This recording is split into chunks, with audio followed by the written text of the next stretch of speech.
I'm here with Dale Walters, CEO of Keats Connolly, enriching your cross-border lifestyle. Mr. CEO, what does that slogan mean? Well, it means whatever the taxpayer or the client wants it to mean. Most of our clients believe that being able to spend more time in the warm weather, low taxes, is a great thing. It enriches their lifestyle. And you help them how? Well, we help them from basically everything, from A to Z. Start off with an immigration plan, help them reduce their tax as they leave Canada. There's a deemed disposition.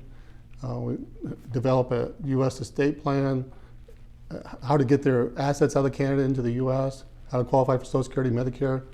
Pretty much anything that they need, we help them with. You'd like to help them from the beginning, but do you find many clients coming in when they're about halfway through the process and could have used some advice? Oh yeah, many times. As a matter of fact, they've been here for sometimes for decades. They come to us and say, oh, we decided maybe we need some help. And of course, as you might expect, that's a lot more costly, a lot more challenging to address. But since they're here, they have to deal with it or face the tax man, and they usually choose to pay us. Tell me about your clientele. All wealthy? Well, the majority of our clients are wealthy, ultra high net worth, $10 million and up. But there's a significant portion of our practice, the tax practice, where we help any Canadian or U.S. person in Canada prepare tax returns, do tax planning, things like that. So the little guy as well as the high income, high net worth. That's correct. Why do so many Canadians pick Florida over Arizona? You have both offices in Florida and Arizona. Well, I'd say that a number of reasons, of course. One is proximity to the East Coast, where a lot of Canadians live. They can drive, it's an easy flight, go right down I-95. But the other is the access to water. Many people just love the ocean, want to be near the ocean, and the warmer overall temperatures. And the winter gets quite chilly in Arizona, in the desert, whereas in Florida, it stays relatively mild. Mm-hmm. And the culture is nice to be in the United States if you're a Canadian rather than some offshore island somewhere. Oh yeah, compared to the U.S., compared to someplace else, I really don't know why you'd choose someplace else, at least an island, because while islands are nice, the sand, the beaches, the tan bodies, etc., are nice for a while, but that gets boring after a few months. We have many clients come to us saying, well, I made this choice because my advisors told me to go there. It's a tax-free jurisdiction. It'd be better for me, but we're just so darn bored. I'm willing to pay anything to get out. And surprisingly, we tell them they move to the U.S., it's actually cheaper than where they were living, say in the Bahamas or some other tax-free jurisdiction. And that's how you enrich your cross-border lifestyle. Dale Walters, CEO of Keats Connolly.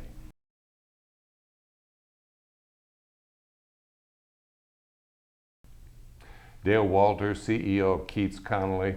You wrote the book on real estate for Canadians buying U.S. property. Why are they so interested in that kind of transaction? Well, the real estate in the U.S. is much more of a bargain than in Canada.